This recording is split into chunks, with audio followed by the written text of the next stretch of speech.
예, 소개받은 안수찬입니다. 저는 97년 11월에 한겨레 입사했고요. 22년 6개월 동안 기자 생활을 했습니다.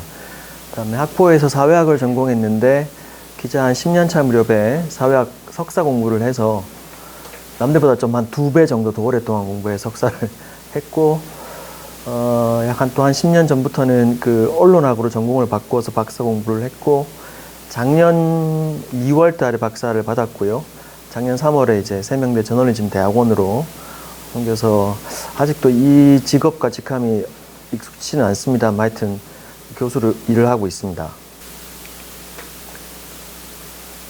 오늘 주로 하게 될 이야기가 언론이라는 이야기랑 저널리즘이라는 이야기를 저는 구분해서 이야기할 겁니다. 소통, 커뮤니케이션 영어로는 소통, 그 다음에 이걸 전달하는 통로가 매체이죠. 소통은 제가 지금 하고 있는 것도 소통입니다. 근데 언론이라고 할 때, 저널리즘이라고 할 때는 좀 달라집니다. 그 이야기부터 제가 먼저 말씀드리겠습니다. 기원이 무엇인지는 여러 가지 이야기들이 가능하겠지만 지금 보시는 건 고대 로마 시대에 로마 황제 또는 원로원이 주기적으로 그 신의 그 점토판에다가 뭘 써서 걸어 놓은 겁니다. 이걸 악타주르날이라고 불렀답니다. 이게 오늘 원로원에서 혹은 황제가 이런 이야기를 했어를 알리는 겁니다. 이게 언론에 해당되겠죠. 근데 이제 이 정보는 대신 검열된 정보만 실렸겠죠. 황제가 허락하는 것만. 그래서 자유언론이라고는 볼 수 없습니다. 언론의 여러 가지 형태가 예전부터 있었고 소통의 여러 가지 형태도 있었지만 오늘 제가 말씀드릴 현대 언론 혹은 저널리즘이라는 건 불과 한 100년 전에 발명된 거거든요. 혹은 형성된 건데 그 전에 기원에 해당되는 걸 하나 소개해 드렸습니다. 한국에서 언론의 기원, 시원 이야기할 때 빠지지 않고 등장하는 게 조선왕조실록입니다. 세계적으로 굉장히 가치 있는 기록물이죠. 아시겠습니다만 이걸 만든 기관은 춘추관이라는 곳입니다. 그래서 지금도 대통령실 기자실 이름이 춘추관이지 않습니까? 거기서 왕조실록을 쓴 사람은 사관이라고 하죠. 이 사관은 아까 봤던 악타주르날과 달리 왕의 검열을 받지 않고 왕조실록을 기록하고 만들었습니다. 그게 왕조실록이 세계적으로 가치 있는 이유의 핵심입니다. 당대 왕은 뭘 쓰는지 보지 않았습니다. 다만 이 왕조실록은 심지어 그 관료들도 접근이 제한되어 있었습니다.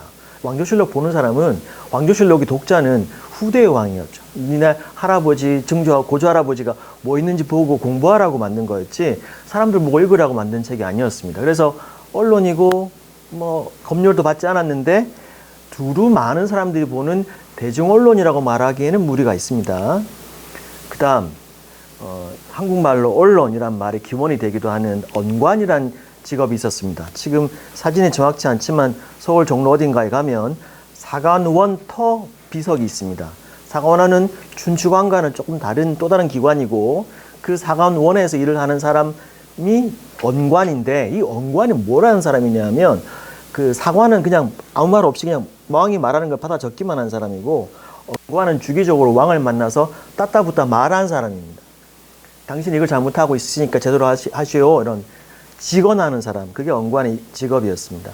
사실은 한국말의 언론이란 말도 언관의 말에서 비롯된 겁니다. 언관이 하는 말은 주로 왕한테 뭐라고 잔소리하는 거죠.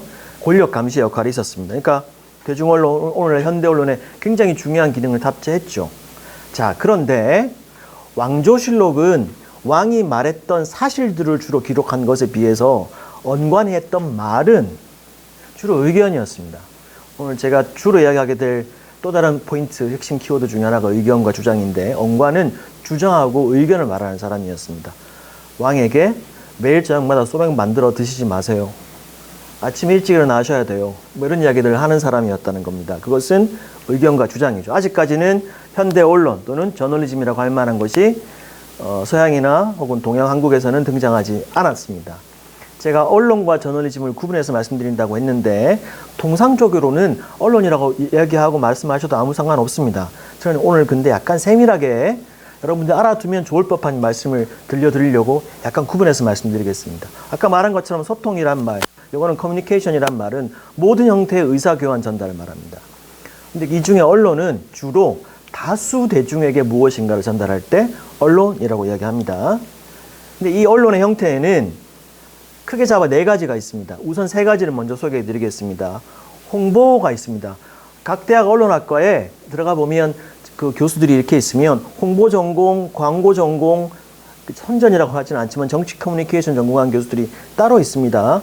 홍보는 대통령 홍보실, 정부 홍보실 해서 하는 일은 이 사람들이 막 거짓을 지어내진 않지만 주로 선택한 사실들을 전달합니다.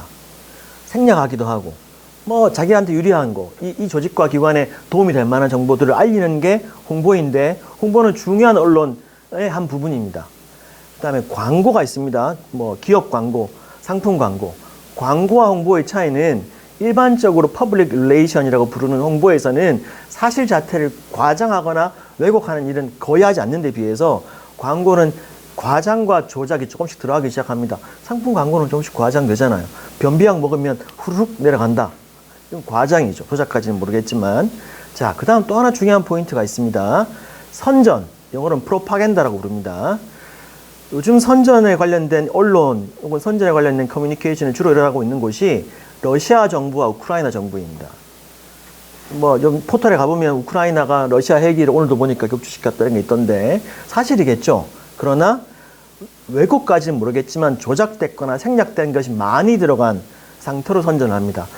뭐 정도를 따지자면 홍보보다 선전 쪽으로 갈수록 더 많은 사실이 왜곡되거나 조작될 가능성이 높아지기 시작합니다. 특히 선전에 들어오면 그냥 사실을 전달하기보다 의견이나 주장을 더 많이 섞기 시작합니다. 예컨대 우크라이나 정부가 내놓는 보도자료는 그냥 홍보의 수준이 아니라 전시 상황에서 우리가 승리하고 있으니 뭐 예를 들면 전 세계가 도와달라는 의견과 주장을 같이 담기 마련이죠. 무엇이 좋고 나쁘고의 문제를 말씀드리려고 하는 게 아니라 무엇이 다른지를 이해하실 필요가 있습니다. 근데 저널리즘은 이 홍보, 광고, 선전과 다르다 혹은 다르다고 생각하는 사람들이 만든 겁니다. 저널리즘은 의견이 아니라 혹은 왜곡, 조작, 생략된 것이 아니라 있는 그들의 사실을 전달하겠다고 생각한 사람들이 있었습니다. 제가 곧 소개해 드리겠습니다. 약 한 100여 년 전에. 그 사람들이 크게 세 가지 조건, 모두에게 읽히는 대중미디어, 매스미디어 말이 그런 겁니다. 많은 사람들이 읽을 수 있고, 그 다음에 주기적으로, 뭐 매일까지는 아니어도 일주일에 한 번이건 한 달에 한 번이건 주기적으로 많은 사람들에게 보게 하면서 대단히 중요한 포인트, 어떤 누구도 이 내용을 함부로 검열하지 못하도록 하겠다라는 생각을 가진 사람들이 저널리즘을 만들었고, 한국 사람들이 흔히 언론이라고 말할 때는 이 저널리즘을 떠올리는데 실제로는 언론이라고 생각하면서 저널리즘이 아니라 광고, 홍보, 선전과 섞어서 생각하는 경우가 많습니다. 뭐 기자들도 마찬가지고 당연히. 표현의 자유, 의견과 사실 뭐 등등을 제가 말씀드리겠습니다. 그럼 그 과정이 어떻게 됐느냐 하면 존 밀턴이라는 사람이 있습니다. 영국 사람이었습니다. 이 사람은 엄청난 사회사상가는 아닙니다. 시인입니다. 시인인데 이 사람이 이혼을 했습니다. 혹은 이혼을 하고 싶어 했습니다. 근데 당시에는 영국 법령상 이혼은 금지되어 있었습니다. 그래서 이 사람이 1643년에 제일 처음에 책을 하나 쓰는데 이혼에 대한 교의, 왜 이혼을 허락해야 되는지에 대한 책이었습니다. 아무것도 아니었습니다. 별 의미 없는 책이었습니다. 그런데 영국 왕실 또는 정부가 이 책 자체의 출판을 금지해버립니다. 그래서 열받은 시인 존 밀턴이 얼마나 이혼하고 싶었는지 모르겠지만 하여튼 아레오파지티카라는 책을 내는데, 이 아레오파지티카는 여러분 중에 아는 사람, 들어본 사람이 있을 수도 있습니다. 이게 그 유명한 표현의 자유를 인류 문명 최초로 공개적으로 공표한 책입니다. 아레오파지티카는 그 고대 그리스라는데, 이 아레오파지티카의 책의 핵심이 왜 누가 무슨 내용으로 어떤 책을 낼지 말지를 니들이 판단하니, 이 내용을 이야기한 겁니다. 거기 나오는 유명한 이야기가 있는데, Give me the liberty to know, to utter, and to argue freely according to conscience above all liberties. 아, 발음 힘드네. 자, 이걸 제가 영어로 쓴 이유가 있습니다. 여기 지금 뭐라고 써놨느냐 하면 모든 종류의 자유 가운데 내 양심에 따라서 세 가지의 자유를 달라고 얘기하는데, 첫 번째가 liberty to know, 알 자유. 두 번째가 to utter, utter는 뭔가 주장하다는 뜻입니다. 다음에 세 번째가 to argue, 논쟁하다는 뜻입니다. 그러니까 표현의 자유를 제일 처음 달라고 이야기한 존 밀턴이라는 사람이 머릿속에 생각했던, 혹은 당대의 사람들이 생각했던 내 마음대로 뭘 할 수 있게 해줘 라고 할 때 그 자유의 핵심은 to utter, 뭔가를 알고, 내가 주장하고 의견을 표명할 수 있는, 이혼을 허락해야 된다는 의견을 표현할 수 있는 자유를 달라고 이야기했던 겁니다. 여기서부터 언론이 시작됩니다. 이 사람은 어떻게 생각했느냐 하면, 니들이 옳고 그른 거, 뭐 맞고 틀린 거 결정하지 마. 그냥 누구나 자유롭게 자신의 의견들을 이야기하다 보면 그 시장, 이걸 의견의 시장이라고 합니다. 그 시장 안에서 뭐 좀 이상한 이야기, 틀린 이야기들이 자연스럽게 사라지게 될 거야. 이게 그 상품 시장하고 비슷한 논리이죠. 시장에서 왜 공급과 수요 간에 자유롭게 하면 뭐 가격이 결정되고 등등. 하여튼 존 밀턴은 그런 생각을 했더랬습니다. 미리 말씀드리면 존 밀턴의 생각이 맞는 것도 있고 틀린 것도 있습니다. 자유롭게 의견을 말하게 하면 언젠가 진리가 승리할 거다. 이 존 밀턴은 그냥 책을 내고 뭐 사라집니다. 1643년에 이 책이 나왔으니까 이로부터 약 150년에서 200년 동안 그냥 아이디어로만 돌아다녔습니다. 미리 말씀드리자면 저는 미국 사대주의자가 아닙니다. 미국에 제대로 가본 적도 없고. 근데 언론과 관련해서는 미국과 관련된 이야기를 주로 많이 해야만 합니다. 미국의 언론이 다 좋은 건 절대로 아니고 미국에도 쓰레기 언론, 선정 언론이 있지만 언론 혹은 저널리즘 관련돼서 좋은 것이 있고 효시가 있다면 대부분 미국에서 시작됩니다. 왜 그러냐 하면 아레오파시티카에 등장했던 그 표현의 자유 이념을 가지고 만들어진 나라가 이 미국이라는 나라이기 때문입니다. 그 아시겠지만 맨 왼쪽에 있는 건 조지 워싱턴 장군, 군인이었죠. 조선으로 치면 이성계 같은 사람입니다. 근데 이 나라를 디자인한 사람들은 따로 좀 더 있는데 중간에 있는 사람이 벤자민 프랭클린, 주로 외교나 이런 거 담당을 했고 오른쪽에 있는 사람이 한국에는 거의 잘 알려지지 않은 제임스 매디슨이라는 사람인데 이 사람이 미국 헌법을 만들었습니다.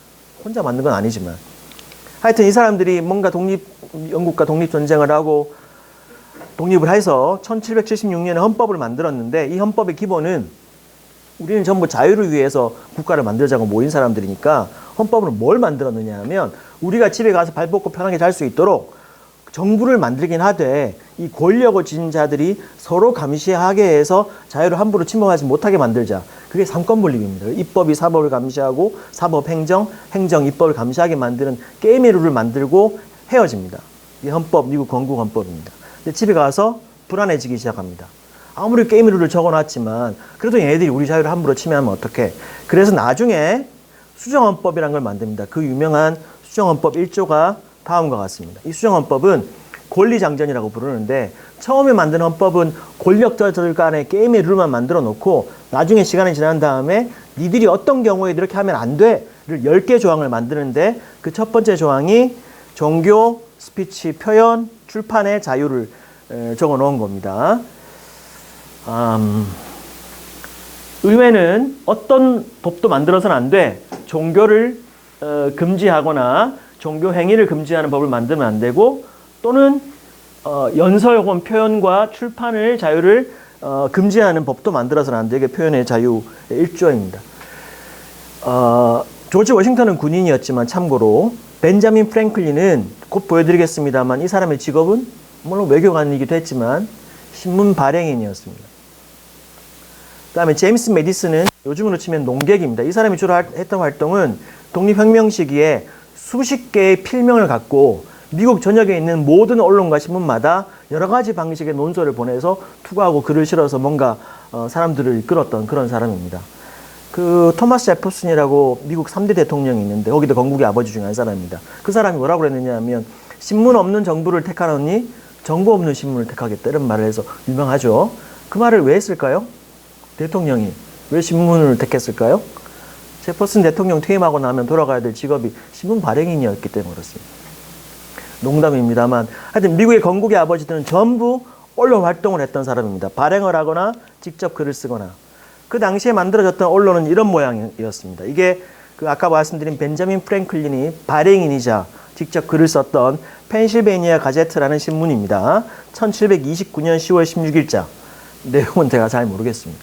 이게 뭐 옛날에 찍은 신문이라 디자인이 구리다가 포인트가 아니고 이때 근데 이 신문은 미국을 표현의 자유가 구현되는 사상 최초의 나라라고 만들자고 생각했던 이 이른바 언론 활동을 했던 언론인이자 우리에게는 정치인으로 알려진 그 사람들이 만들었던 신문의 핵심은 처음부터 끝까지 사설을 쓴 겁니다. 요즘으로 치면.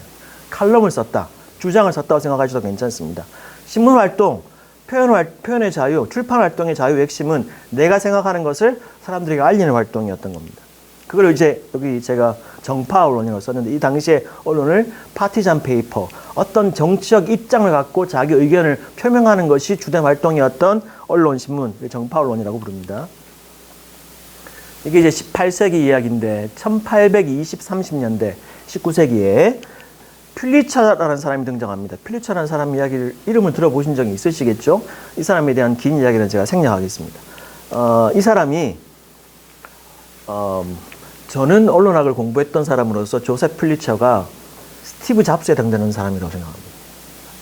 그러니까 인류 문명의 혁명을 일으킨, 근데 스티브 잡스만큼 유명하진 않고, 이제 곧 보여드릴 텐데 이 필리처가 오늘날 현대 언론의 거의 모든 모양새를 만듭니다. 이 시기 전까지, 1820년대 전까지는 아까 말씀드린 주장과 의견을 적힌 이런 신문만 나왔던 겁니다. 이 사람이 뉴욕월드라는 신문을 만들면서 한 이야기가 있는데 한번 보십시오. 간명하게 보도해라. 그래야 독자들을 읽는다. 분명하게 보도하라.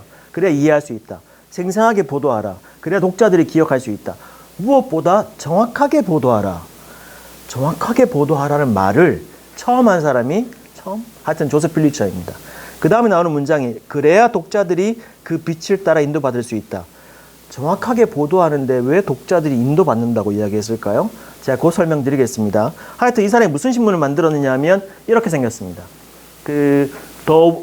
잘렸네요. 위에 The World라는 제호가 있고 제목이 Woman jumps from Brooklyn Bridge. 어떤 여자가 브루클린 달리에서 뛰어내렸어요. Survives, 살아남았어요. 매드립, 근데 미친 짓이었어요. 그 다음 밑에 작은 글씨로 Money gone and alone, she determined to die. 돈도 없고 혼자 고립되어서 죽기로 결심했던. 그리고 이제 스토리를 쭉 썼습니다. 이게 1900년 4월 20날, 1830년대에 뉴욕월드가 만들어지고도 좀 시간이 지났습니다만 하여튼 뉴욕월드 일면 기사입니다. 자, 첫 번째, 아까 잠깐 보여드렸던 정파 언론 파티잔 페이퍼 벤저민 프랭클린이 만들었던 신문하고 이 신문의 차이. 그림이 있다. 오케이.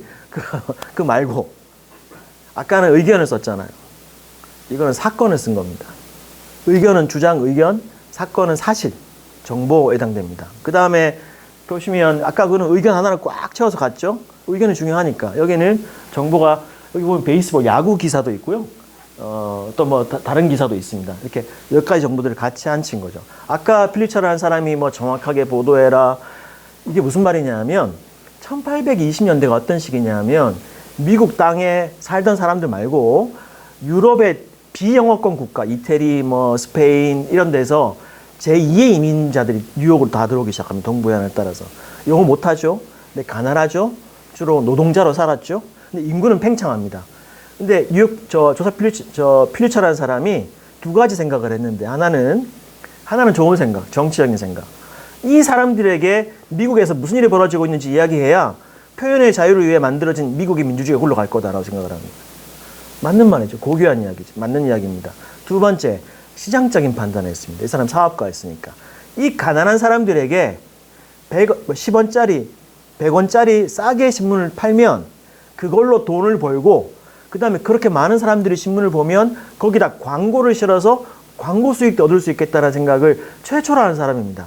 그러니까 현재 대중언론, 매스미디어가 영업하는 시장적인 그 모델을 뭐 처음으로 권했다고 말하긴 그렇지만 하여튼 그 시대를 대표하는 사람이 조셉 필리처입니다. 제가 왜 스티브 잡스에 비교하냐면 그러니까 조셉 필리처에 이르러서 처음으로 인류 문명을 통틀어서 매스미디어, 불특정 다수의 대중이 공유하는 정보를 읽어볼 수 있는 매체가 생긴 겁니다. 뉴욕 인구 당시 300만 정도 될 때 100만 명이 뉴욕월드를 읽었답니다. 여기까지가 현대 언론 혹은 현대 저널리즘의 전사에 해당됩니다. 지금 저희가 1830, 40, 50년대를 지나가고 있습니다. 객관, 공정, 투명 이야기를 해야 되는데 이게 잘 넘어가야 될 텐데 이 고비를 어떻게 넘길지. 보시는 이 인물은 월터 리프만이라는 사람입니다. 아까 나왔던 뉴욕월드가 1900년대 초반, 20세기 초반에 이렇게 쇠락해서 망하거든요. 그 마지막 시기에 편집인도 했고 하버드 나온 엘리트 출신입니다. 이게 지금 사진으로도 딱 보면 아시겠지만 거만하고 오만방자하게 생겼죠. 엄청 자기 프라이드 강했던 사람입니다. 근데 이 사람도 대중적으로 유명하진 않지만 저널리즘계에서는 빠뜨릴 수 없는 사람입니다. 먼저 말씀드리자면 이 월터 리프만이라는 사람은 대중을 불신했던 사람입니다. 민주주의자였습니다. 그런데 이게 어떻게 되는 걸까요? 이 사람은 이제 1820년대, 30년대 이제 그 페니 페이퍼, 페니가 이제 값싼 신문이라는 뜻입니다. 한 100년 지났죠. 이 1920, 30, 40년대가 어떤 시대냐면 1차 대전이 일어나고 쉬었다가 2차 대전이 일어날 때입니다. 이때 아까 제가 제일 처음 말씀드린 선전이라는 게 등장하기 시작합니다. 프로파간다. 그러니까 특정한 목적으로 정보를 왜곡 조작해서 흘리기 시작합니다. 이 시기가 미국으로 치면 영화, 독일도 마찬가지 영상 매체가 등장하고 활자 매체는 물론 영상 매체까지 동원해서 사람들에게 정보를 전달하는데 그 정보가 특정한 목적, 특히 정치적 목적으로 왜곡 조작된 정보들이 돌아다니기 시작합니다. 그걸 월터 리프만이 봤습니다. 두 번째, 이게 이제 미국 같은 경우에 미국 연구를 포함해서 유럽에서 이른바 시장 자본주의가 막 활성화되는 시기입니다. 그 대공황 이런 게 다 금융 자본주의 때문에 생기잖아요. 그러니까 기업 주체들이 생기니까 이 기업들이 홍보, 자기들 이익에 맞추어서 막 뭔가를 하기 시작합니다. 월터 리프만이라는 사람은 어떻게 생각했느냐 하면 대중들은, 일반적인 사람들은 온갖 정보들이 돌아다니면 쉽게 현혹당한다. 그렇게 현혹당하면 그 판단과 의견이 잘못되어질 수밖에 없다.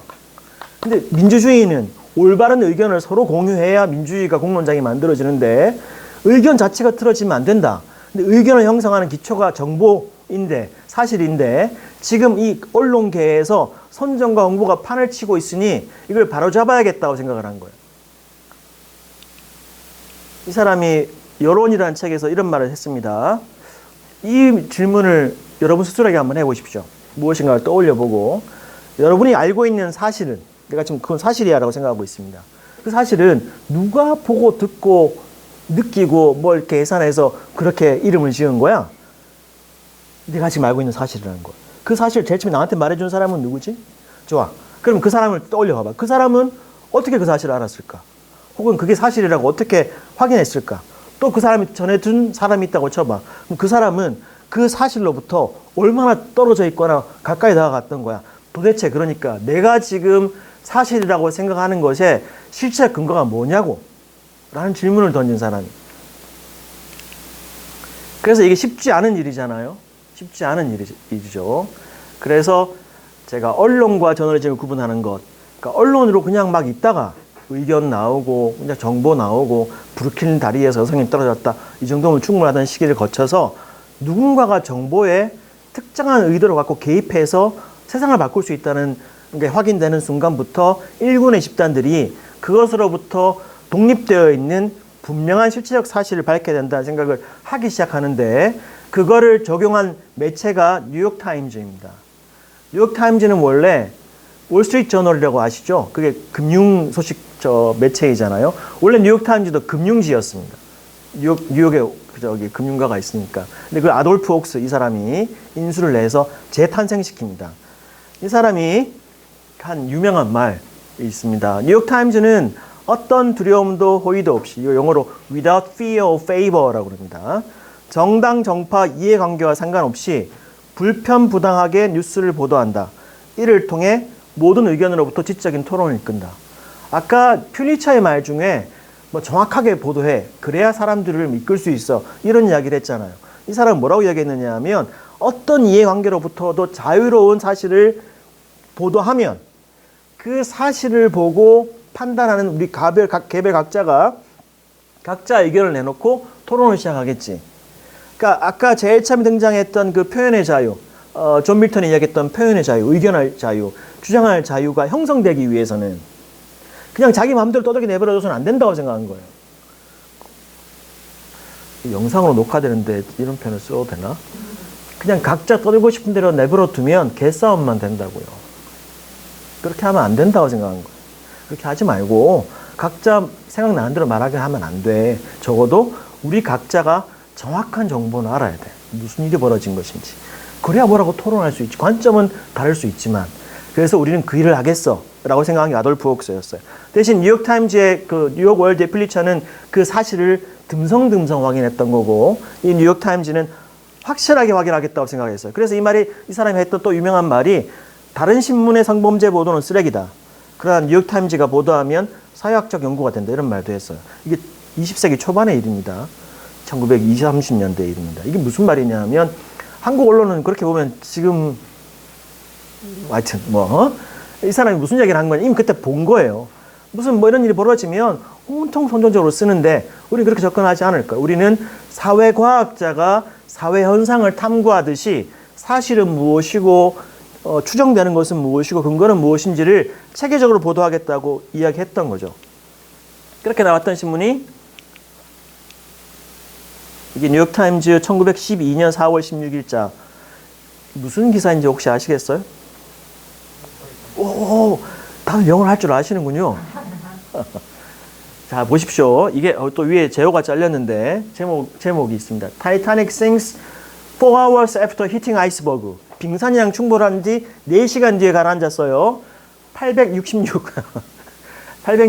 rescued by Carpathia. 카파시아는 지나가던 상선의 이름입니다. 카파시아는 상선에 의해서 866명이 구조되었고 probably 1250 perish.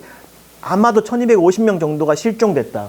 그 다음에 이스메이 세이프, 이스메이가 이 저 배의 주인이었습니다. 선주는 살아남았고 미시스 아스토와 아내인가 그랬던 것 같습니다. 아마도 살아남은 것 같고 noted name is missing. 그 밖에 유명한 인사들은 실종 상태다.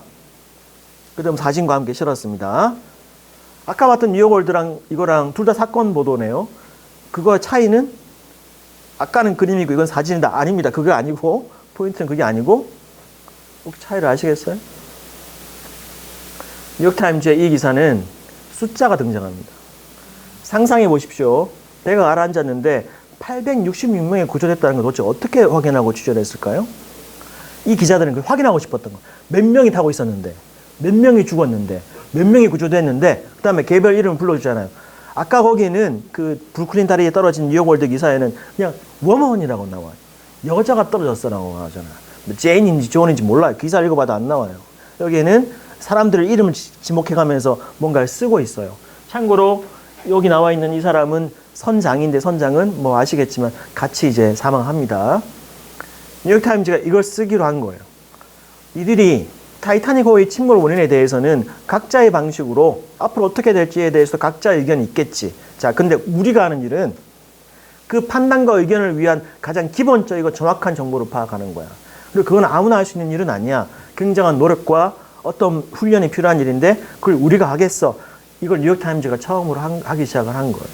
그래서 1920, 30년대에 뉴욕월드가 이제 1920년대한테 가라앉고 뉴욕타임즈가 20, 30년대에 떠오르면서 이제 100년 동안, 이제 지난 100년 동안은 전 세계 언론은 사실상 뉴욕타임즈가 이끌고 있는 겁니다. 그리고 이 뉴욕타임즈의 방식을 혹은 월터 리프만이라는 사람이 이야기했던 그 방식을 우리가 객관 언론이라고 부릅니다. 박영흠 교수님이 이거 이야기 좀 하셨던 것 같은데 이거는 보여드린 이 표정은 제가 객관성을 학생들에게 설명할 때 학생들이 짓는 표정입니다. 그래서 깊이 들어가지는 않겠습니다. 근데 경험주의라고 있습니다. 인류 문명이 발달하는 과정에서 경험주의 핵심은 생각하지 마, 감각해. 감각한 것만 진실이야. 경험주의. 실증주의는 주장하지 마. 실제로 증거가 있는 거의 경우에만 진실이야. 이게 이제 기본적인 과학의 철학입니다.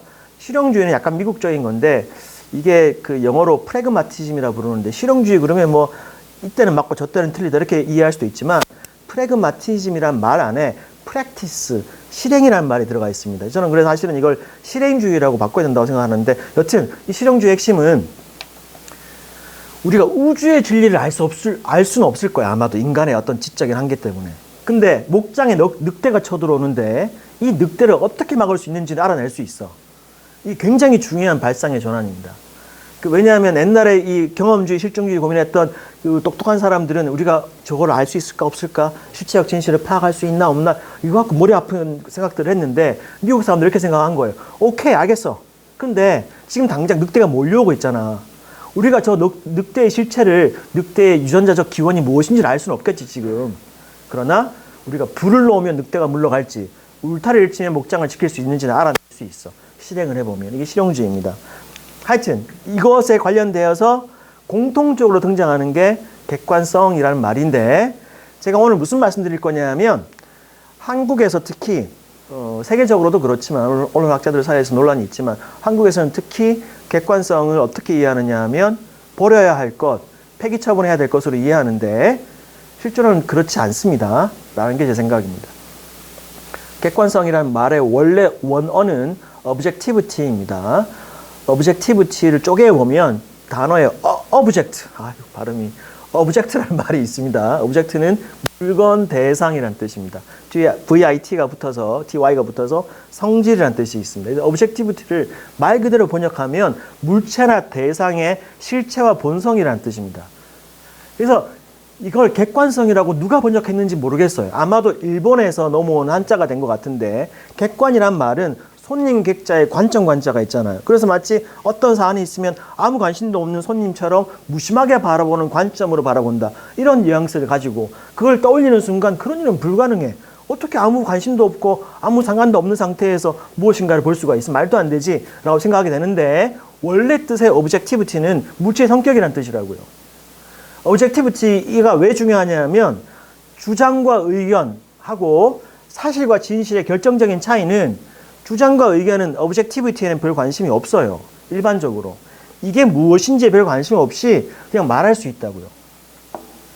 objectivity, 객관성에 관심 있는 사람은 이게 무엇인지에 계속 관심을 두는 거예요.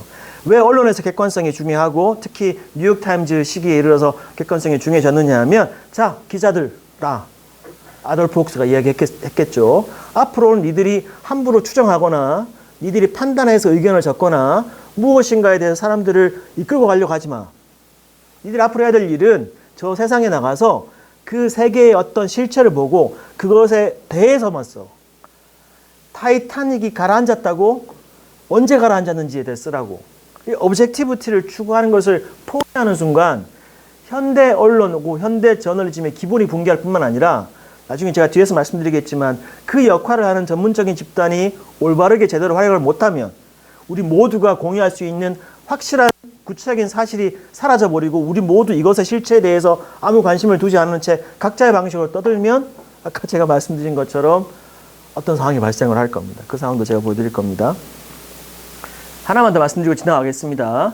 어쨌건 그런 건 불가능하잖아. 어떻게 하나의 물체의 성격과 본성을 파악을 해. 근데 현대 문명의 대부분은 그럼에도 불구하고 돌아갑니다. 물성을 믿으면서. 현대 사법제도를 생각해 보십시오. 판사와 검사와 변호사가 있는데 이 사람이 죄를 저질렀을까 아닐까요? 알 수 없습니다. 끝끝내. 대신 아까 말씀드렸던 경험주의, 실중주의에 입각해서 혹은 실용주의에 입각해서 판단합니다. 증거를 보니 저질렀을 개연성이 매우 높다라고 판단해서 한 사람을 감옥에 넣어버립니다. 어때요? 이거는 100% 진실일까요? 병원, 의료제도는 어떻습니까? 옛날에 주술 치료할 때는 이 무당이 내가 손으로 싸두면 다 나. 그랬겠죠. 의견과 주장을 가지고. 현대 의료제도는 절대로 진단할 때 100%가 진단하지 않습니다. 우리 병원 가서 제일 싫은 게 뭔가요? 의사들이 맨날 최악만 이야기하잖아요. 또 확률적으로. 그러니까 의료제도와 사법제도가 현대 문명을 떠받치고 있는데 의료사법제도가 추가하고 있는 게 물성, 객관성. 이 사람들은 객관성이 맞고 틀리고 이야기하지 않습니다. 네, 언론만 그 이야기를 계속하는 이유도 물론 있겠죠. 자, 그 다음 뉴욕타임즈 시기에 들어와서 또 하나 우리 모두 알고 있는 공정성이라는 또 다른 규범과 원칙이 생겼는데 설명하고 지나가겠습니다. 앞으로 여러분들이 어딘가에 가서 언론과 저널리즘이나 기자나 기사를 비판하거나 평가하실 때 제가 오늘 들려드리고 있는 이야기가 조금이나마 도움이 되었으면 좋겠습니다. 공정한 언론이냐 아니냐를 판단할 때 한국 사람들이 헷갈려하는 게 있습니다. 지금 보시는 그림은 야구장에 어딘가에서 아마도 가난한 부자가 티켓이 없어서 못 들어가고 울타리 너머로 보고 있는데, 부자 지금 맞겠죠? 형제인가? 하여튼 키 큰 사람은 보는데 키 작은 아이는 못 보고 있네요. 이걸 보고 오른쪽 그림처럼 밑에 발판을 갖다 주면 다 같이 볼 수 있지. 이게 공정할까요? 그 공정성의 영어의 원래 단어는 fairness입니다. 방금 보여드리고 있는 이 발판을 이렇게 새로 재편성하는 건 주로 정의와 관련해 있습니다. justice, 정의. 물론 한국말로 공정을 할 때는 공공에 정의할 때 발을 정자가 들어오니까 공정하다는 건 정의롭다는 거야 라고 생각할 수도 있는데, 연상을 할 수도 있는데, 원래 언어의 fairness의 핵심은, fair라는 게 뭐랄까 평평하게 만드는 겁니다. 그러니까 평등이라기보다 이 평평하게 만든다는 게 무슨 뜻이냐 하면 모든 관점에서 본다는 뜻으로 이해하시면 됩니다. 제가 기자들 및 기자지망생한테 요 그림을 보여서 설명하는 걸 말씀드려 볼게요. 여러분들이 기자입니다. 왼쪽 상황을 보았습니다. 뭐 고발하겠죠. 야, 얘는 소외돼 있어. 그래서 이렇게 만들고 싶어 하겠죠. 그럼 좋은 기자라고 생각하겠죠. 틀렸다라고 제가 이야기합니다. 아니, 우리는 기자는 뭐 해야 되는 사람이냐면 이 상태에서 이걸 보고 울타리 너머에서 한 번 더 봐야 됩니다. 저 울타리 너머로 봤더니 저 꼬마의 얼굴 앞에 요만한 이 동그란 원이 이렇게 잘려져 있어요. 그러니까 걔는 거기로 너무 행복하게 잘 보고 있어. 지금 저 상태에서 판지에 갖다 놓으면 오히려 불안해서 열심히 잘 못 볼걸? 그 다음에 기자는 어디 또 뭘 해야 되느냐면 그걸로 불충분해요. 저 관중석에 가야 돼요. 관중들한테 물어봐야 돼. 자, 니들은 돈 내고 들어왔는데 저기 뒤에서 그냥 무료로 이걸 보는 사람들이 있어. 알고 봤더니 이 세 사람만 보고 있는 게 아니야. 동네 주민 다 나와서 보고 있어. 자, 그러면 공정한가요? 저 아이한테 발판을 만들어 주는 것으로 정의로운가요? 알 수 없다고. 근데 그거는 사람들한테 판단하게 해. 근데 기자가 해야 될 일은 사람들이 못 보고 있는 거를 포함해서 최대한 많은 측면에서 그 오브젝티브티, 대상의 실체를 보는 거야. 공정하다는 것, 페어하다는 것은. 그래서 실무적으로 제가 이야기할 때는 복잡하고 이해가 안 되면 이렇게 생각해. 다양하다. 많이 만난다. 여러 사람의 관점, 여러 사람의 입장, 여러 측면을 다 검토한다라고 생각해라. 그렇게 제가 설명합니다. 더 설명하면 어려워질 것 같아서 일단 넘어가겠습니다.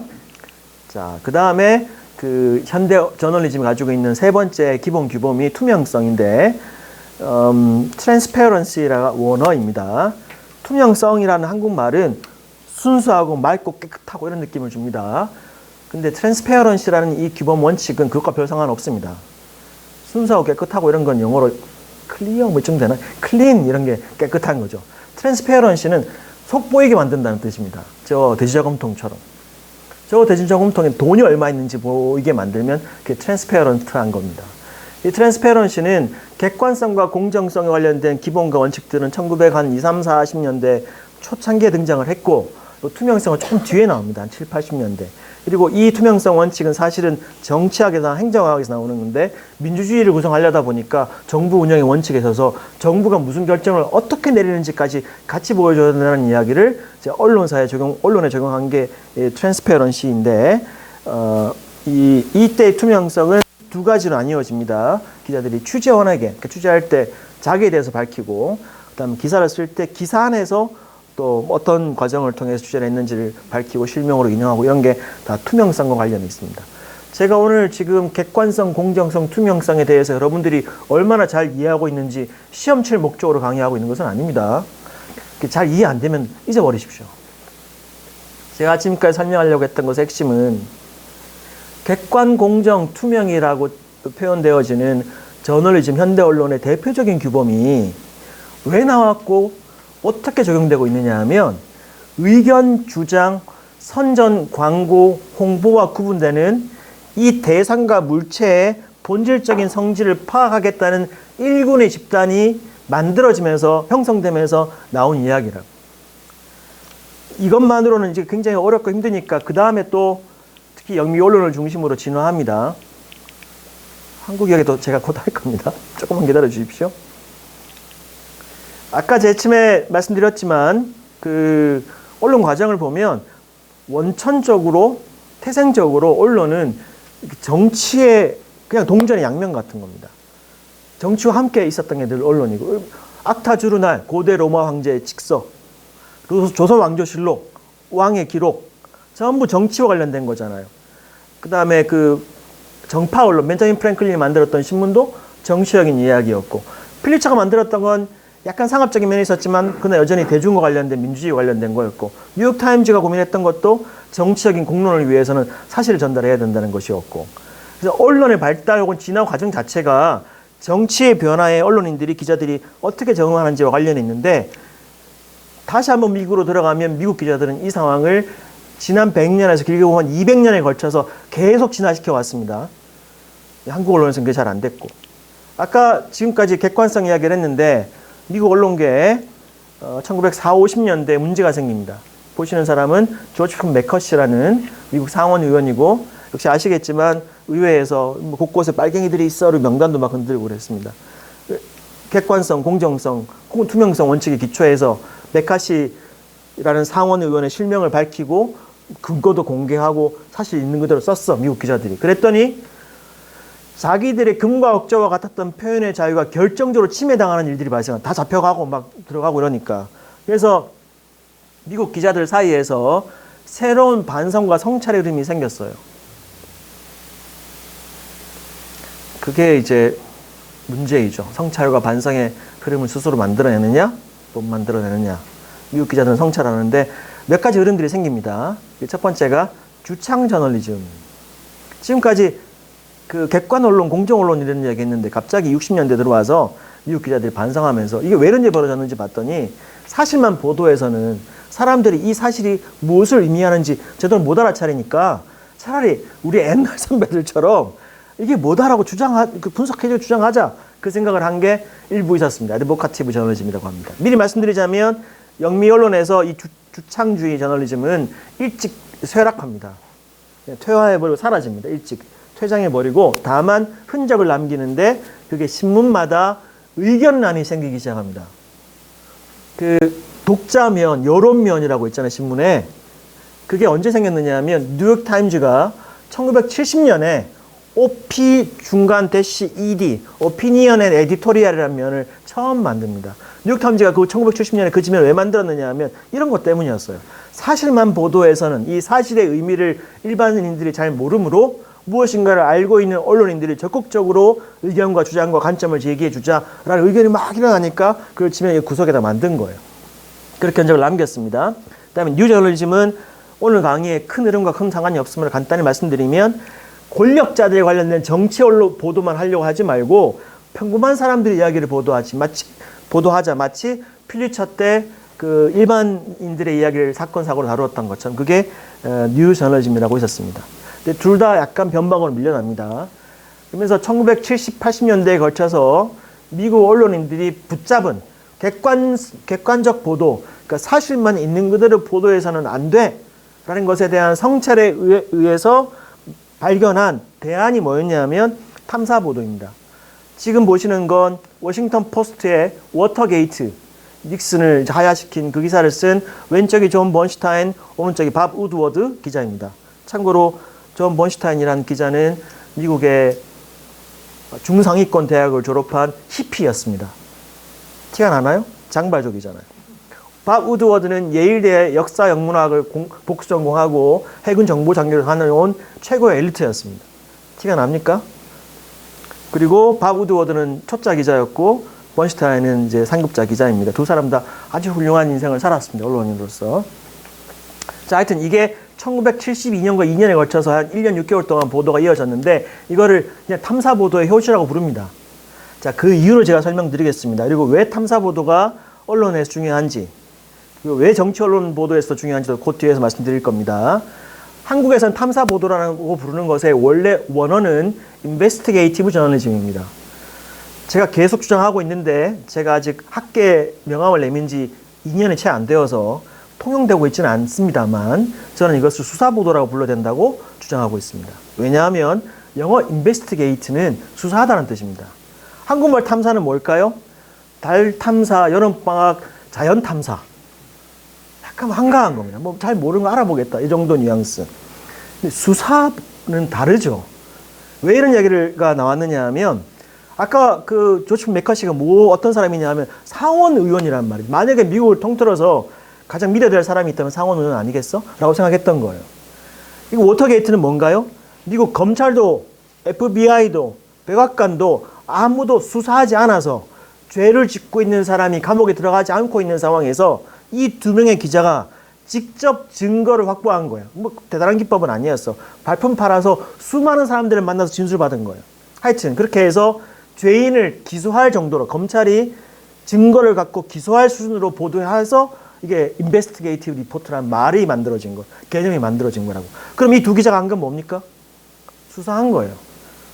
이 수사 보도의 기본 정신은 검찰이라고 그러면 절대로 믿지 않는다예요. FBI도 믿지 않는다 이거. 나는 걔네들 믿지 않아.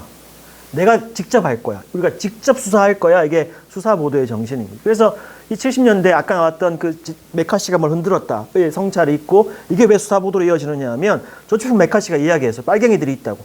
믿지 말자고 이야기하는 거예요, 기자들이. 오케이, 참조하되 우리가 직접 확인하자. 빨갱이인지 아닌지, 있는지 없는지. 이게 얼마나 중요한 진전이겠습니까? 세상의 실체를 선전과 홍보나 유력 인사의 어떤 스피커에 매달리지 않고 기자가 직접 확인하겠다고 나섰으니까. 심지어는 그냥 확인하는 정도가 아니라 죄가 있다면 감옥에 보낼 정도로 엄청난 반성과 엄청난 혁명이 일어난 거예요.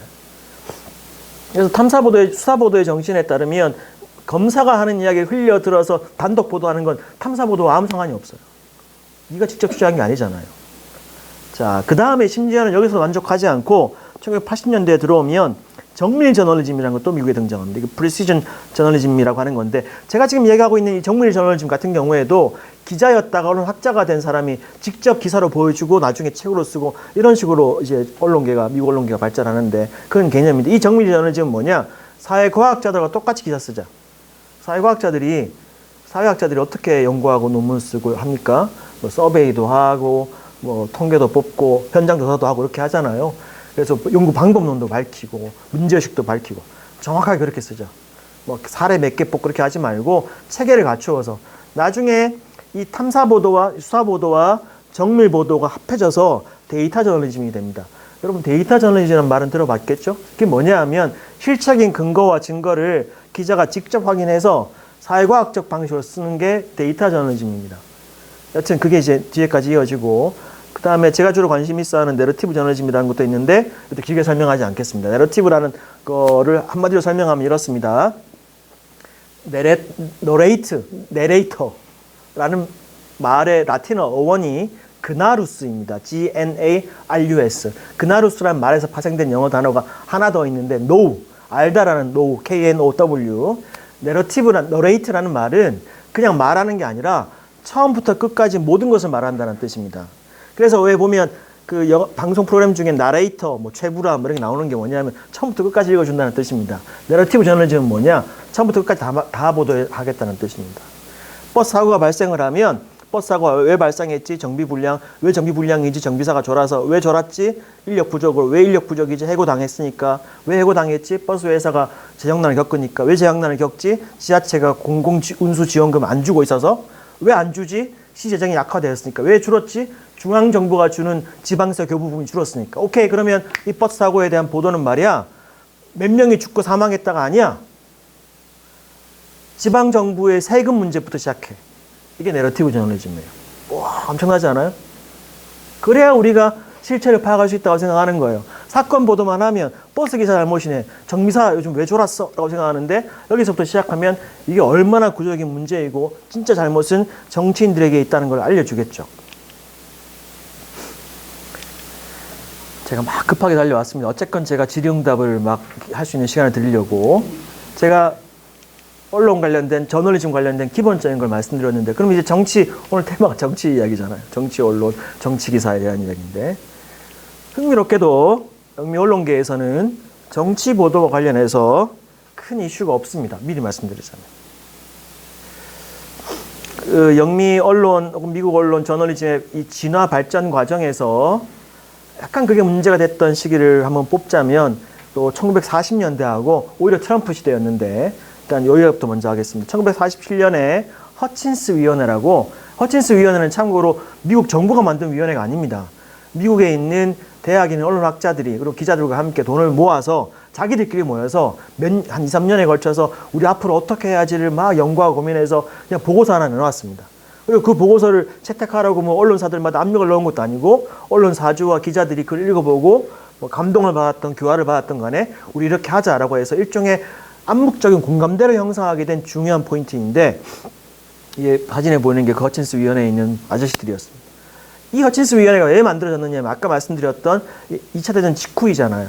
그 선전 프로파간다가 또 막 이렇게 나오고 이러니까 이때 나왔던 이야기가 언론의 책임성, 사회적 책임성, 그냥 함부로 보도하지 말고 이렇게 하자라는 이야기를 했던 위원회였는데, 여기서 나온 이야기가 이런 이야기가 있었습니다. 맥락 속에서 그날의 사건을 진실되고 종합적이며 지적으로 보도하여 그 의미를 제공하라. 이게 아까 봤던 아돌프 옥스 뉴욕타임즈나 이런 얘기랑 조금 다릅니다. 아돌프 옥스는 뭐라고 얘기했느냐 하면 필리처는 분명하게 보도하라 그랬고, 아돌프 옥스는 불편부동하게 이해관계 없는 상태에서 있는 그대로 보도하라고 이야기했는데, 이 사람들이 새로운 이야기를 끄집어낸 거예요. 맥락 속에서 보도해라. 그 다음에 의미를 전달해라. 이게 이제 중요한 분기점이 됩니다. 그래서 두 가지가 생각납니다. 이 두 가지 다 영어가 거의 비슷한 의미로 쓰입니다. 하나가 해석 저널리즘 혹은 맥락 저널리즘이라고 부르는 게 1950, 60년대부터 미국 언론계에 등장합니다. 미리 말씀드리자면 여러분들이 한국 언론에서 보는 정치 해설 기사랑 완전히 다른 겁니다. 말은 비슷하지만 정치 해설 기사가 아니라 해석 저널리즘이라는 말이 있습니다. 인터프리티브 저널리즘, 컨텍스추얼 저널리즘. 제가 이야기를 하려면 또 한참 더 들어가야 되는데, 핵심은 뭐냐면 이 해석 저널리즘을 하려고 해야 된다라고 주장하는 사람들의 핵심은, 어떤 사실이 있으면 이 사실이 뉴스잖아요. 발생한 사실. 이 사실의 의미를 제대로 파악하려면, 사람들에게 파악시키려면 이 사실과 관련된 다른 사실들을 더 보도해야 된다고 얘기하는 거예요. 누군가 뭘 발표했어. 그것만 쓰면 안 된다고 얘기하는 거예요. 이걸 발표하기 전에 무슨 일이 있었고, 이 발표와 관련해서 뭐 어떤 일이 있었고, 이거를 다 가지고 와서 기사를 써야 이 사실의 의미가 독자에게 전달된다.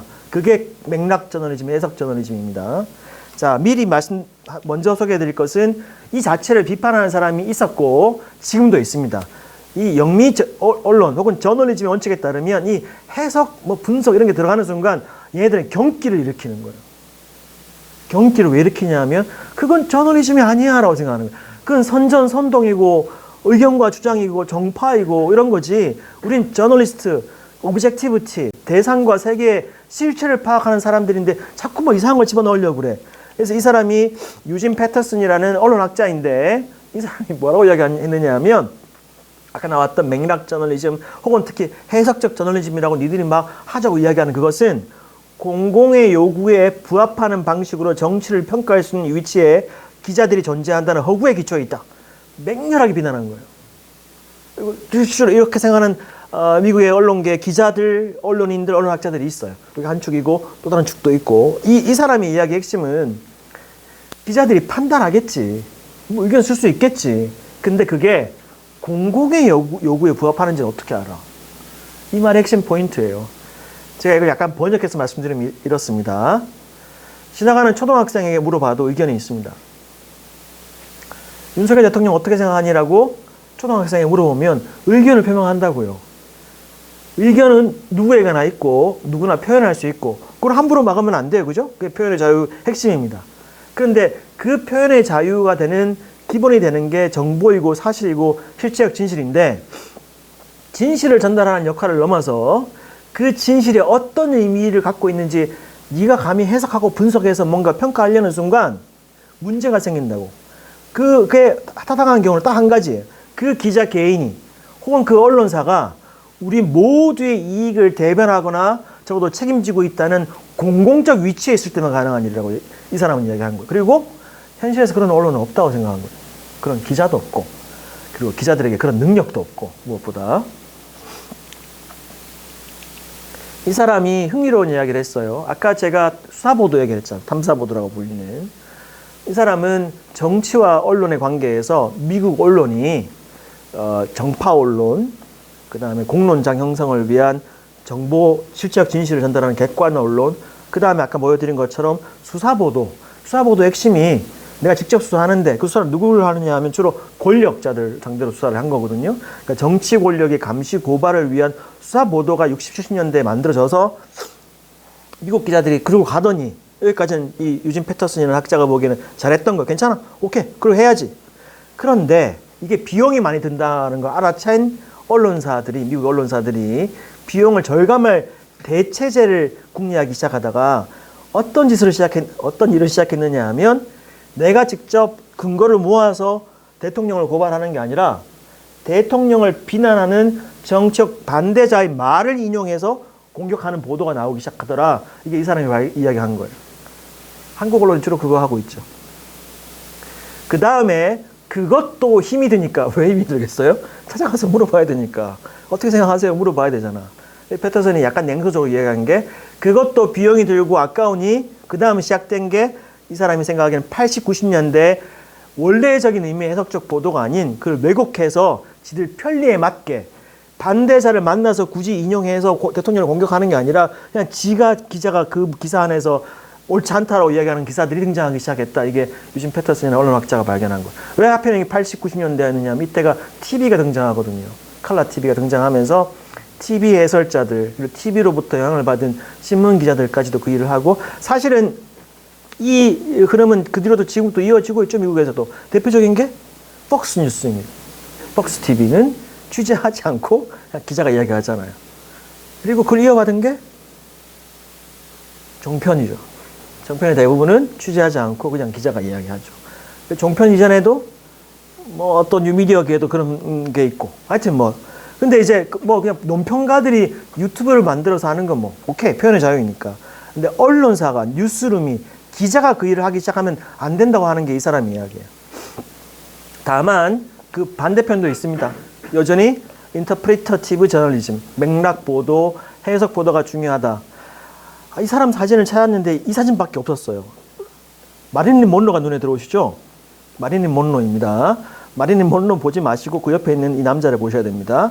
이 사람이 마르켈이라는 뉴욕타임즈의 편집국장 했던 사람입니다. 이 사람이 1950년대 무슨 이야기 했느냐 하면 그런 패터슨 비판은 물론 나중에 나왔습니다만 이 사람이 해석 맥락 보도가 중요하다는 얘기를 하면서 대신 조심해야 돼 기자들아. 뉴스, 사실, 해석, 의견은 완전히 다른 거야. 큰 차이가 있어.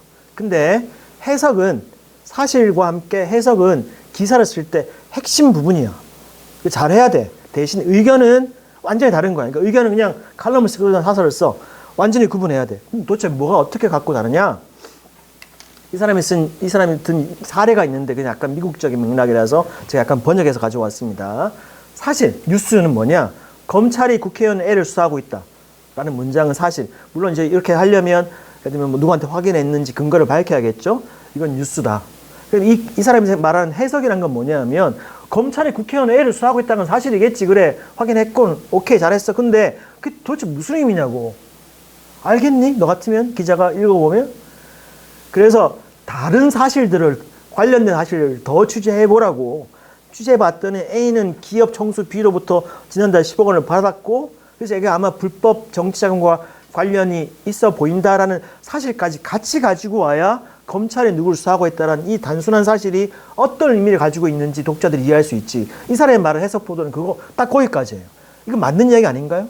아까 유진 패터슨이라는 사람이 한 말, 기자가 니들이 무슨 공공의 요구에 부합해 라는 말도 타당하게 들리지만 이 사람이 마칼이라는 사람이 한 말도 맞는 말이잖아요. 관련된 사실을 더 많이 취재해서 와. 이 사람이 요구한 건 그거예요. 다만 이건 하지 마 절대로. 사실에 대한 주장 또는 추정과 추론.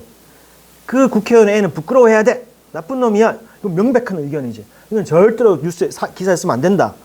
그 다음에 또 한 가지. 그거 말고 돈을 받았을 것으로 추정된다? 추정이잖아. 추측이고. 그 네 생각이잖아. 그건 기사에 쓰면 안 돼. 이 경계를 분명히 하라고 뉴욕타임즈 편집국장이 얘기한 거예요. 눈치 빠른 분은 알아차리셨겠지만 한국에 쓰이고 있는 기사는 이 세 가지 등급이 전혀 구분되지 않습니다. 우선 아까 제가 언론, 소통, 언론, 홍보, 선전, 광고 또는 저널리즘 이런 얘기 했잖아요. 선전과 저널리즘의 문제가 한국 언론에 여전히 남아 있습니다. 자, 이걸 제가 지금 들어오시기 전에 테스트를 해봤는데 제대로 될지 모르겠네요. 제대로 안 될 걸 대비해서 방송사고 날 걸 대비해서 미리 말씀드리자면 왼쪽에 있는 것은 미국에 있는 언론사 웹페이지에 있는 기사 분류입니다. 여러분 그 인터넷 들어가서 이제 언론사 들어가 보면 메뉴 상단에 혹은 왼쪽 이 햄버거라고 부르는 이 줄 3개를 클릭하면 분야별로 들어가잖아요.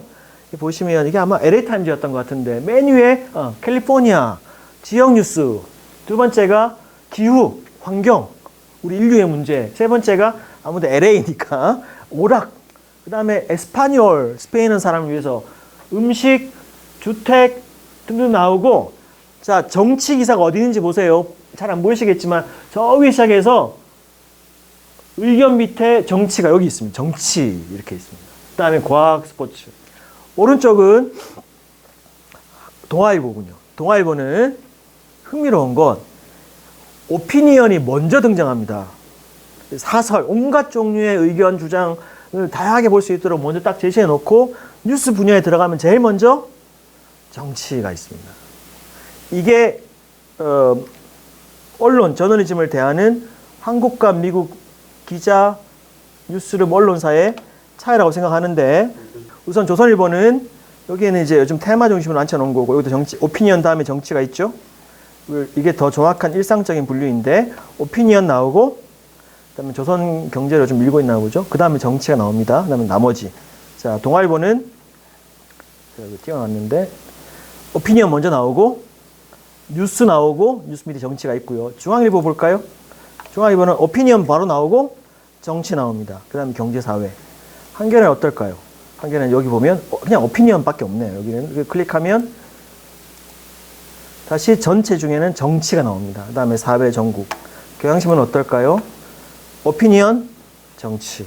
다시 클릭해보면 마찬가지입니다. 오피니언, 그 다음에 정치 누르면 출입처별로 나오고.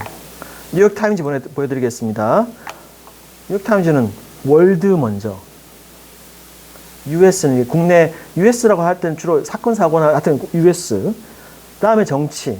그 다음에 뉴욕, 경제 이렇게 나오는. 오피니언은 요쯤에 있군요. 그 다음에 워싱턴 포스트가 미국 언론 가운데 가장 정치를 다루는 신문입니다. 여기는 정치가 먼저 나왔군요. 그러나 어쨌건 오피니언보다는 앞에 있군요. 이 차이를 아시겠습니까? 자, 그 다음에 보스턴 글로브라고 또 나름 미국의 유력지가 있습니다. 여기 봤더니 뭐 코비드, 메트로는 도시, 스포츠 쭉 나오고 오피니언 중간에 나온 다음에 정치는 요 뒤에 있군요. 심지어는 그러니까 메트로, 스포츠, 비즈니스, 오피니언, 폴리틱스는 저 뒤에 있다고. 그리고 LA 타임즈는 선생님 말씀하신 것처럼 그랬을 개연성이 있어 보이네요.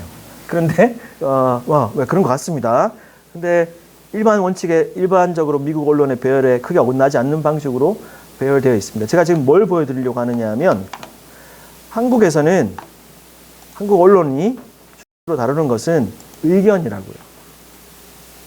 어찌됐건 그게 한국 언론이 주로 의견 보도를 많이 해서 닭인지 달걀인지는 모르겠어요. 누가 먼저 이걸 시작했는지.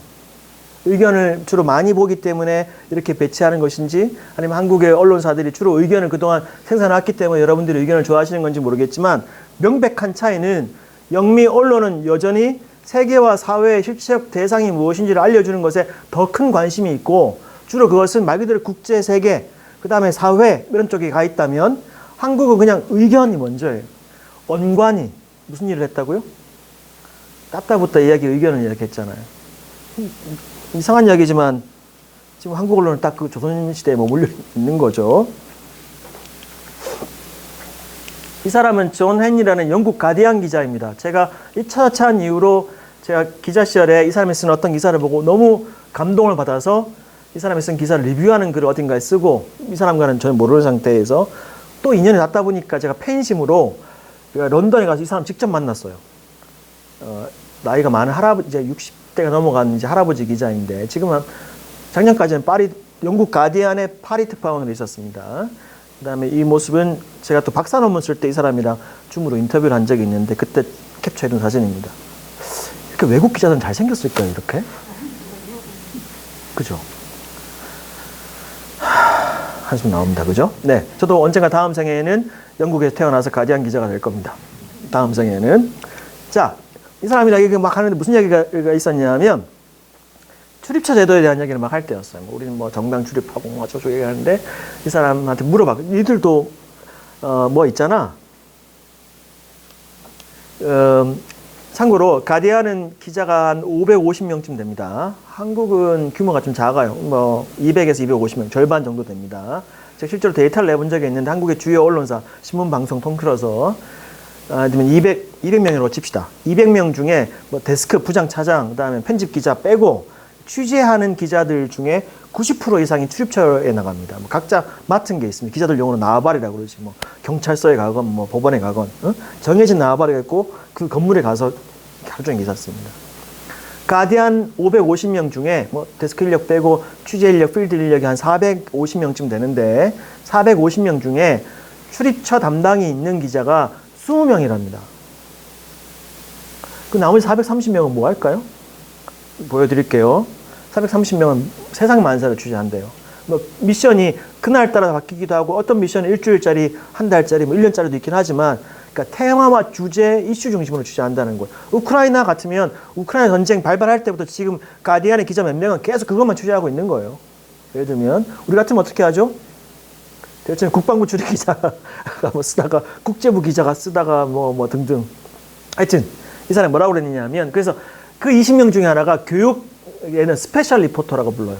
하여튼 교육 전문 기자 담당 기자가 있어. 근데 그 기자는 어떻게 하루를 보내는 거야? 이렇게 물어봤더니 가디안의 교육 전문 기자가 교육부 청사에서 시간을 보내는 일은 없다. As far as I know라고 얘기했어. 내가 아는 한. 대신 그 기자는 학교를 주로 다니는 것 같다. 초중 고등학교와 대학교에 가서 교사, 부모, 학생하고 이야기하더라. 물론 교육부가 뭔가 중요한 정부 정책을 발표를 하면 그걸 취재하고 알아두긴 하지만 그 발표 자료를 갖고 쓰는 게 아니라 정부가 뭘 발표했다, 뭘 결정했다고 쓰는 게 아니라 그 결정을 보고 이것에 대해서 학교의 교사와 학생과 부모들이 어떤 일을 예감하고 변화가 무엇이 일어난지를 취재해서 기사를 쓰더라. 그 기자가 하는 일의 대부분은 현장에서 이루어진다. 영어로 언더그라운드라고 표현했어요. 아까 제가 오브젝티비티는 뭐라고 설명했죠? 실체의 본성이라고 그랬잖아요. 이것을 다가가려는 노력, 이게 오브젝티비티, 진정한 객관성이라고요. 그래서 원래 의미의 오브젝티비티의 원칙에 따르면 어떤 일이 발생하면 이 어떤 일에 대해서 판단하지 않으려고 애를 쓰면서 찬반 양론을 다루는 건 오브젝티비티와 아무 관련이 없는 일이에요. 왜냐하면 실체의 본성을 다루려면 더 접근해서 들여다봐야 될 거 아니에요. 그죠? 그러면 교육 정책이라는 뭐가 이슈가 있다고 치면 이 교육 정책의 실체는 무엇일까요? 정책이니까 무엇인가 바꾸겠다는 거잖아. 무엇이 바뀌나요? 교사, 학생, 학부모와 학교가 바뀌겠지. 오브젝티비티 정신에 따라서 이 기자는 거기를 간 거예요. 실체로 확인하기 위해서. 그게 진정한 의미의 객관성이라고요. 수사보도가 뭐라고요? 어떤 정부 권력 기관도 믿지 않는다. 내가 직접 증거를 확보한다. 교육부 발표를 보니까 뭐 잘 될 것처럼 보여요. 근데 어때? 내가 직접 확인해야 돼. 믿을 수 없어. 그게 수사보도의 정신이었죠. 그 사람들이 영국, 미국 기자들이라고 해서 저처럼 다 똑똑한 건 아니에요. 얘네들이 그 단어와 개념을 모를 수도 있어요. 근데 뭐냐? 그냥 그렇게 한다고요. 당연히 우리가 그렇게 한다고 생각하고 움직인다고. 물론 그렇지 않은 기자들도 있지만 그들의 어떤 언론, 저널리즘을 떠받들고 있는 그 중심축은 그렇게 일을 한다고. 왜냐하면 모든 조직과 모든 집단과 그다음에 어떤 직업 집단은 절대로 그 구성원 전체가 선량하거나 유능할 수 없어요. 근데 우리가 보통 어떤 직업 집단이나 어떤 그 조직을 생각을 할 때 파악하는 핵심은 상층 엘리트 이런 의미가 아니라 그 집단과 직업의 정수를 품고 가는 10%건 20%건 뭐 때로는 5%건 그 핵심을 보고 평가하는 거거든요. 그죠? 그리고 그 핵심에 따라서 이 나머지 게으르거나 무능하거나 훈련받지 못한 사람들이 뭘 잘못할 때 비판할 수 있지. 얘네들은 이렇게 하잖아. 얘를 보고 따라해. 너는 그러니까 얘는 기자지만 너는 기자가 아니야라고 말하죠. 검찰 집단을 얘기할 때 뭐 검사를 만나보면 대부분 이상한 사람들이야.